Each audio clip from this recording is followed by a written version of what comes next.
আসসালামু আলাইকুম।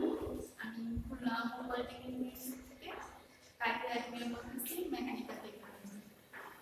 প্রিয় শিক্ষার্থীরা, তোমাদের সবাইকে আমাদের অনলাইন ক্লাসের জন্য স্বাগত জানাচ্ছি এবং অভিনন্দন জানাচ্ছি যে তোমরা এইবার পলিটেকনিকে ফার্স্ট সেমিস্টারে mechanical technology student. Mechanical technology থেকে তোমাদের সবাইকে আমার পক্ষ থেকে আমাদের মেকানিক্যাল টেকনোলজি থেকে অভিনন্দন জানাচ্ছি।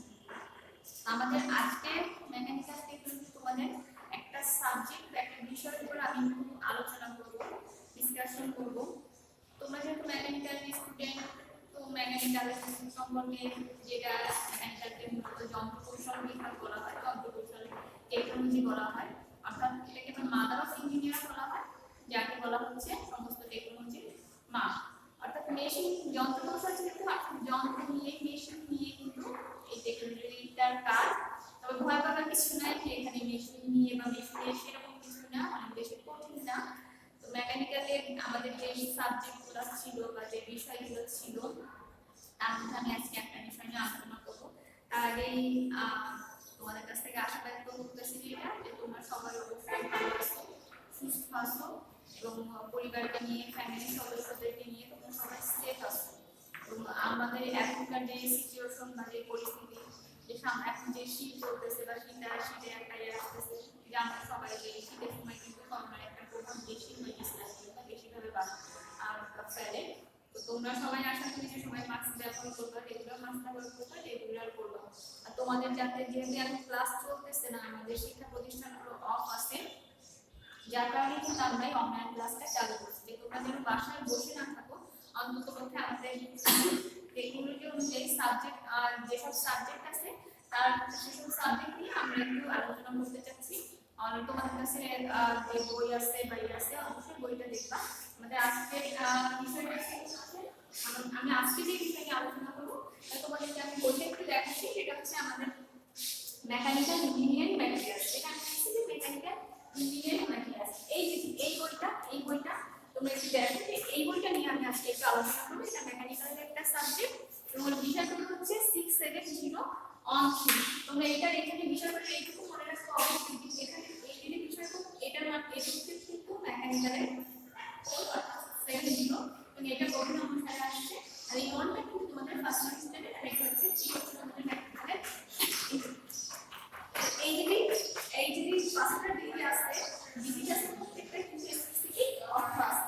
এবং অবশ্যই মনে রাখবো আমার প্রত্যেকটি টেকনিক মানে মেকানিক্যাল 70 যখনই থাকবে কোনো বইয়ে বা কোনো সাবজেক্টে, যখনই 70 থাকবে তখনই সেটা বলবা যে ওটা হচ্ছে তোমাদের মেকানিক্যালের সাবজেক্ট বা মেকানিক্যালের বই।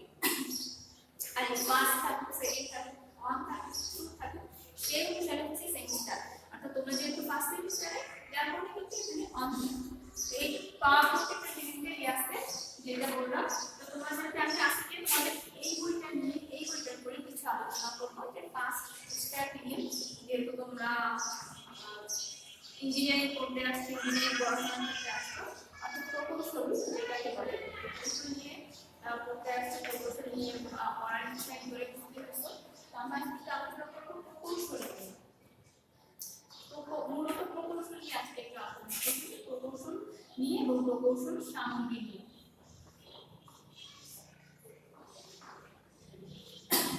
অথবা প্রকৌশলের টেকনিক্যাল দিক নিয়ে আমরা জাস্ট প্রকৌশল দেখি, অবশ্যই দেখতে হবে না, আমরা জাস্ট প্রকৌশল দেখি বা প্রকৌশল সামগ্রী।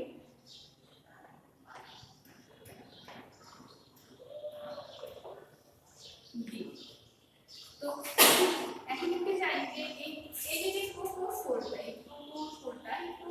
বলতে কি বোঝায়? এই প্রকৌশল বলতে কি বোঝায়? প্রকৌশল মূলত ইঞ্জিনিয়ারিং যেটাই সেটাকে বলতেছি।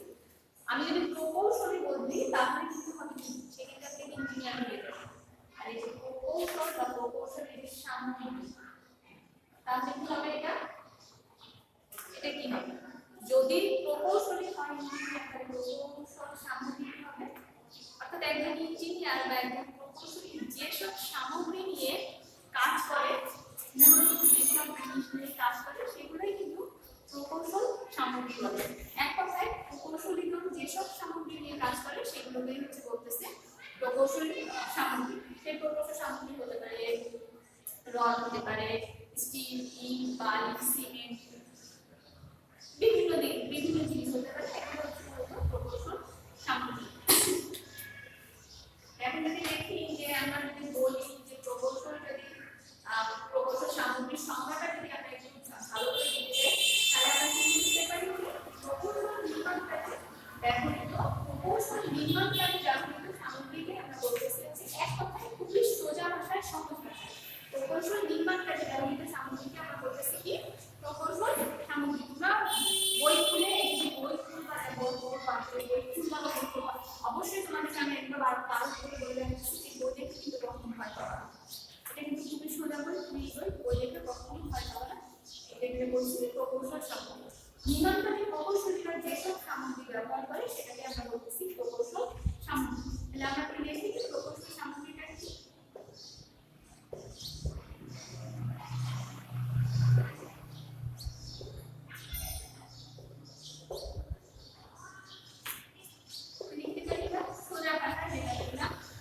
নির্মাণ কাজে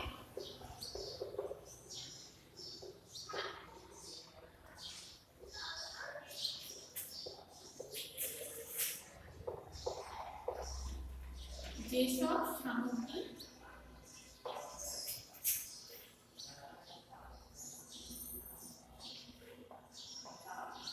ব্যবহার করে থাকে তাকে কি বলতেছে? তাকে বলতেছে হচ্ছে প্রকৌশল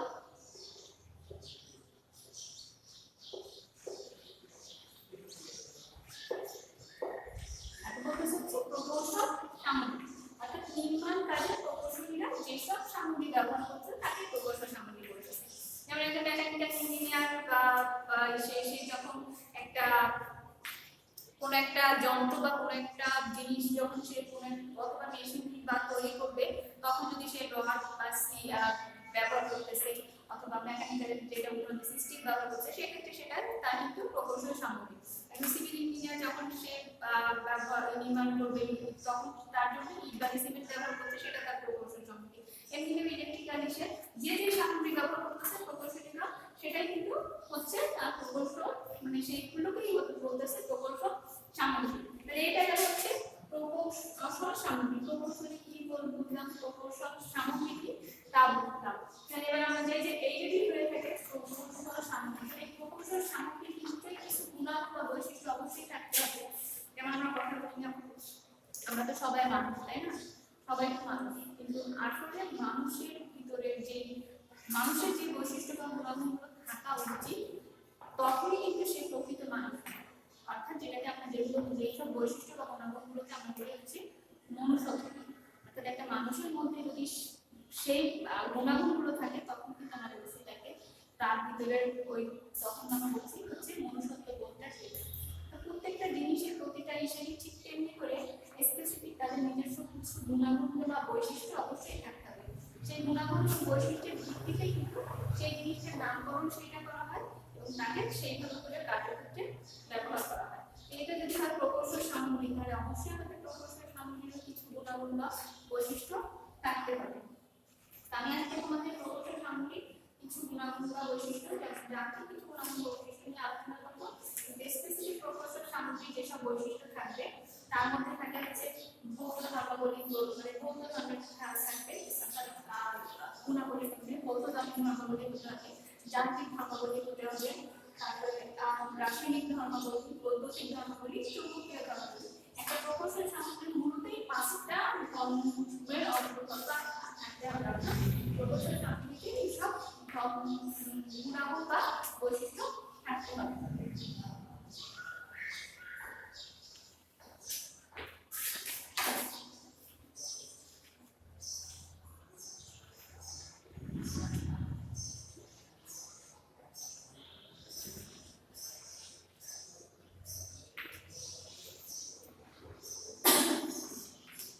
একটা জিনিসের ধর্মই তার বৈশিষ্ট্য। একটা আমার ভিতরে যে ধর্ম বা আমার ভিতরে যে বৈশিষ্ট্যটা সেটাই হচ্ছে আমার এক প্রকার আমার ধর্ম। কোনো জিনিসই ধর্ম বা কি বলে বস্তু বা সুনির্দিষ্ট যে বৈশিষ্ট্য সেটাকে আমরা তাহলে বললাম যে ধর্ম বা বৈশিষ্ট্য যেটা বলে এখন বৈশিষ্ট্য থেকে বস্তু বা ধর্ম বলি তাকে নেব আমরা যদি আমরা লিখি যে বস্তু বা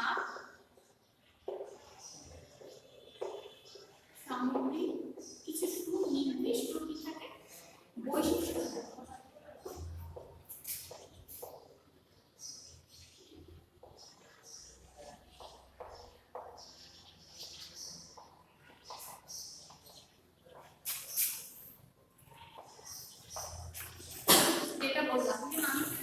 মানুষের বৈশিষ্ট্য কি হতে পারে অর্থাৎ আমি অবলম্বনের মানুষ আছি আমার আকৃতিতে মানুষ আছে সব ঠিক আছে হ্যাঁ আকার আকৃতি অবশ্যই একটা ভ্যারি করবে যে তার আকার আকৃতির উপর ডিপেন্ড করবে সে মানুষ কি মানুষ এটা যেমন আছে এটা যেমন একটা মানুষের বাইরের রূপ হতে পারে বাহ্যিক বাহ্যিক বৈশিষ্ট্য হতে পারে ঠিক তেমনি আভ্যন্তরীণ কিছু বৈশিষ্ট্য আছে যেমন আভ্যন্তরীণ বৈশিষ্ট্য একটা মানুষের ভিতরে অবশ্যই তার মনস্তত্ত্ব দোষা থাকতে হবে তার ভিতরে বিবেক কাজ করতে হবে তার ভিতরে যেটা বলা হয় দয়া মায়া যেটা সেই জিনিসগুলো থাকতে হবে এটা স্বাভাবিক তোমাদের যে কথাগুলো বলছি সেই বোঝানোর জন্য বলতেছি ঠিক তেমনি আমি একটা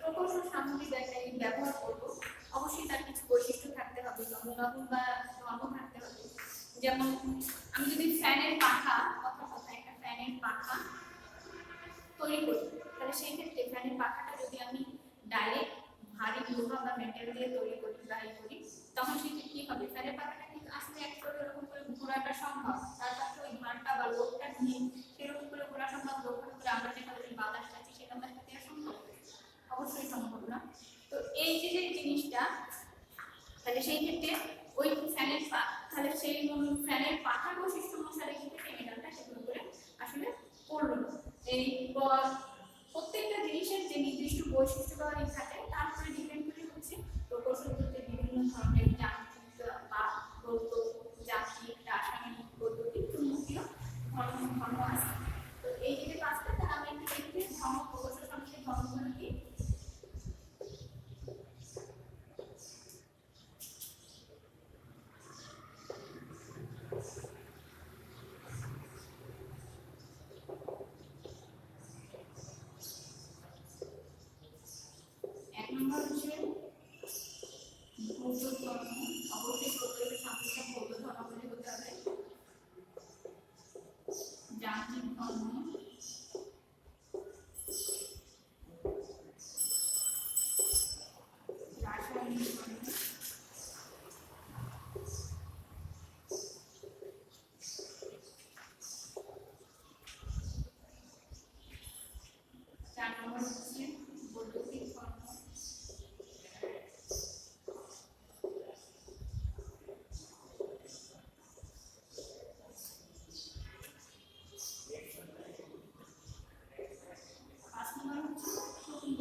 যান্ত্রিক ধর্মের ক্ষেত্রে অনেকগুলো জিনিস আছে যেটা হলো মেকানিক্যালের ক্ষেত্রে এই যান্ত্রিক ধর্মের উপর একটু বেশি তোমাদের দৃষ্টিপাত করতে হবে কারণ মেকানিক্যাল যেহেতু যন্ত্রকৌশল নিয়ে সেহেতু যান্ত্রিক ধর্ম নিয়ে এখানে বেশি আলোচনা করা হবে বেশি যান্ত্রিক ধর্ম নিয়ে যেমন যান্ত্রিক ধর্ম হতে পারে নমনীয়তা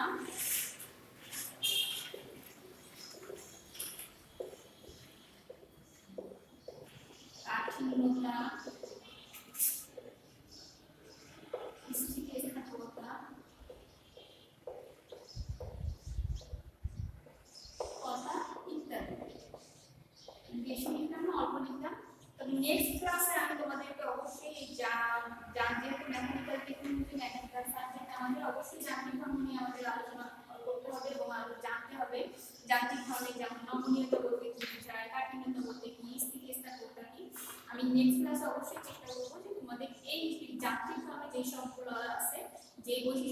আছে সেগুলো একটু বুঝাই দিলাম। এবার যে আমরা রাসায়নিক ধর্মের ক্ষেত্রে কি হবে, অম্লত্ব হতে পারে, ক্ষারত্ব হতে পারে, ক্ষয়রোধিতা হতে পারে, যেমন ক্ষয়রোধিতা,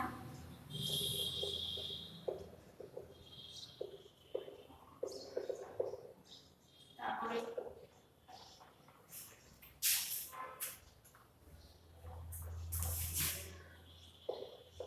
অম্লত্ব,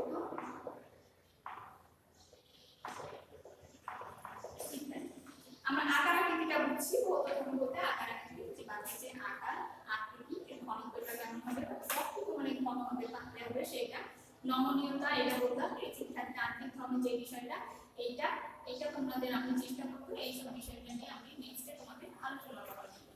তারপর হচ্ছে রাসায়নিক ধর্ম কি, ক্ষয়রোধিত অম্লত্ব। অর্থাৎ রাসায়নিক ধর্ম মানে কি, আমরা কোনো কিছু রাসায়নিক ধর্ম কখন করি, যখন আমরা একটা আরেকটার সঙ্গে আরেকটা পদার্থের সঙ্গে একটা উপাদানের সঙ্গে আরেকটা উপাদান মিশ্রিত করি, মিক্সচার করি, তখন দুটো একসঙ্গে যখন মিক্সচার করা হয় তখন কি ধরনের মিক্সচার করে, এবং সেই মিক্সচারের সময় কি ধরনের সমস্যা হতে পারে, কি আইডিয়া হতে পারে। এই রাসায়নিক ধর্মের মধ্যে হতে পারে যে ক্ষয়রোধিত, অর্থাৎ রাসায়নিক ধর্মের মাধ্যমে বস্তুর ক্ষয়রোধ করার ক্ষমতা থাকবে, বাড়বে। অম্লত্ব, যে একটা বস্তুর মধ্যে যেমন লবণের পরিমাণ কতটুকু আছে, তার নিচের পরিমাণ কি আছে, সেরকম ইটের ক্ষেত্রে আমি দেখতে পারি, যদি দেখি ইটে কত সময় নির্মাণ সামগ্রী হিসেবে যখন ব্যবহার করা হয়, তখন যদি কোনো নির্মাণ সিভিল ইঞ্জিনিয়ারিং ব্যবহার করতেছে, লবণের পরিমাণটা বেশি থাকতেছি, তখন সেই ক্ষেত্রে কিন্তু তোমরা দেখো যে ওয়ালে কিন্তু ভিজা ভিজা হয়। তো নেক্সট আমি এটা হচ্ছে আমি চেষ্টা করবো এগুলো তোমাদের পরবর্তীতে আবার যে এগুলো আর ভালো করে বুঝাই দিলাম। তারপর হচ্ছে বৈদ্যুতিক ধর্ম। বৈদ্যুতিক ধর্মের মধ্যে কি থাকতে পারে, অবশ্যই আপেক্ষিক তাপ, তাপ প্রসারণ, তাপ পরিবাহিতা, তাপ প্রসারণ, তাপ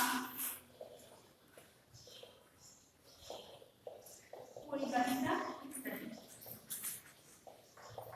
অর্থাৎ তাপ প্রসারণ কি হচ্ছে, আমি যদি এই পদার্থটাকে তাপ দেব, এটা যেহেতু একটা প্লাস্টিক, আমি এটাকে তাপ দিলে কি হবে, এটি প্রসারিত হবে না, বেড়ে যাবে না। তাহলে এইটা হচ্ছে বৈদ্যুতিক ধর্ম। বৈদ্যুতিক ধর্মের ক্ষেত্রে বস্তুতে তাপ দিলে এটা প্রসারিত হবে, অর্থাৎ বেড়ে যাবে। তারপরে তাপ পরিবাহিতা, এই কথা নিতে স্কেলটা, এটা হচ্ছে কাঠের স্কেল এবং এটা হচ্ছে শুকনা কাঠ। এর ভিতর থেকে যদি আমি বিদ্যুৎ প্রবাহিত করি বা বিদ্যুৎ চালনা করি, এর মধ্যে থেকে কি বিদ্যুৎ প্রবাহিত হবে? অবশ্যই হবে না, যেহেতু শুকনা কাঠ, তোমরা সবাই জানো শুকনা কাঠে কিন্তু বিদ্যুৎ প্রবাহিত হয় না। এইগুলো হচ্ছে তাপ পরিবাহিতা, অর্থাৎ তাপ পরিবাহী ক্ষমতা কেমন, তাপ প্রসারণ ক্ষমতা, তাতে তাপ প্রসারণ ক্ষমতা কেমন। এবার হচ্ছে চুম্বকীয় ধর্ম। চুম্বকীয় ধর্মটা কি রাখবে, চুম্বকীয় ধর্মটা রাখবে আচ্ছা চুম্বকীয় ভেদ্যতা, চুম্বকীয় আবেশ, অর্থাৎ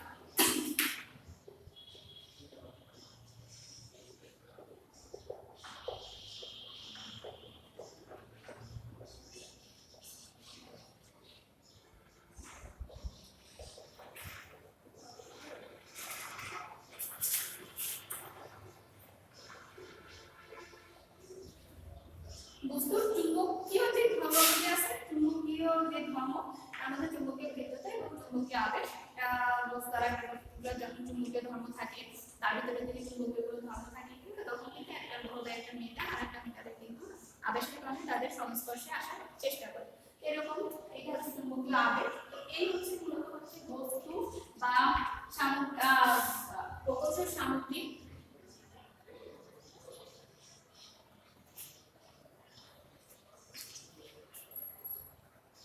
প্রকৌশল সামগ্রী। এই ছিল হচ্ছে তোমাদের জন্য কয়েকটা হচ্ছে প্রকৌশল সামগ্রী কি কি ধর্ম থাকতে পারে, ধর্ম হতে পারে বা বৈশিষ্ট্য হতে পারে, সেটা হচ্ছে সেটা। তো আজকে আমি বেশি কিছু তোমাদের করবো না, তোমাদের বইয়ের বই চাই, তোমাদেরকে আমার কি বলি, এখানে তোমরা বেশি না, এই বইটা থেকে কিছু জিনিস জাস্ট অল্প কিছু একটু বইটা পেজটা খুলবা, খুলে অল্প কিছু দেখবা। যেমন এখানে আমি অল্প কিছু তোমাদের দিচ্ছি, যেটা হচ্ছে এখানে দেখা যাচ্ছে প্রকৌশল সামগ্রী, যেটা বলা আছে প্রকৌশল তোমাদের দেখাচ্ছি প্রকৌশল সামগ্রীর সংজ্ঞা। প্রকৌশল সামগ্রী কাকে বলে এটা একটু দেখবা, এবং এখানে আরেকটা দেখবা প্রকৌশল সামগ্রীর এই যে বৈশিষ্ট্য আছে, এই প্রকৌশল সামগ্রীর যে বৈশিষ্ট্য আছে তার মধ্যে ভৌত, যান্ত্রিক, রাসায়নিক যে বৈদ্যুতিক বা চুম্বকীয় এই যে ধর্মকয়টা সেই ধর্মকয়টা একটু দেখলাম। নেক্সটে আমরা কি করবো, এই প্রকৌশল সামগ্রীর বিভিন্ন যে যান্ত্রিক ধর্মাবলী আছে, যে গুরুত্বপূর্ণ যে যান্ত্রিক ধর্মাবলী, এই ধর্মাবলী সম্পর্কে আমরা একটু আলোচনা করবো। যেহেতু আমরা মেকানিক্যাল স্টুডেন্টদেরকে অবশ্যই প্রকৌশল সামগ্রীর যান্ত্রিক ধর্মাবলী নিয়ে জানতে হবে। এইটা এসে আমরা যখন যান্ত্রিক ধর্মাবলী, এই যান্ত্রিক ধর্মাবলীর উপরে নেক্সট এপিসোড আছে যান্ত্রিক ধর্মাবলী নিয়ে একটু আমরা আলোচনা করব। আজকে জন্য তোমাদেরকে বেশি না সামান্য একটু প্রকৌশল সামগ্রীটা কাকে বলে এবং প্রকৌশল সামগ্রীটা এবং প্রকৌশলী কেন ব্যবহার করেন, কি কারণে ব্যবহার করেন, এটা আমি হয়ে গেছি। তোমাদের কাছে এটা বলা হয়নি কেন ব্যবহার করেন, কারণ তার স্থায়িত্ব টেকসইটা বৃদ্ধি করার জন্য, সুন্দর বৃদ্ধি করার জন্য ব্যবহার করা যেটা সুন্দর করে করা যায়, যার কারণে প্রকৌশল সামগ্রী ব্যবহার করা হয়। তোমাদের আলাদা বলছি একটু প্রকৌশল সামগ্রীটা কি সেটা দেখলাম, তাকে বলে প্রকৌশল সামগ্রী। যে ধর্মটা হচ্ছে আন্তরিক প্রকৌশল সামগ্রী কি ধর্ম এবং ধর্মের মধ্যে কোন ধর্ম থাকে, ধর্ম কোনটা, যান্ত্রিক ধর্ম কোনটা, রাসায়নিক ধর্ম, নেক্সট আমরা বলতে যান্ত্রিক ধর্ম আছে পরে ওটা নিয়ে আলোচনা করব। আজকে দেখছি না, আজকের মতো তোমাদের কাছ থেকে আমি আপাতত জন্য বিদায় নিচ্ছি।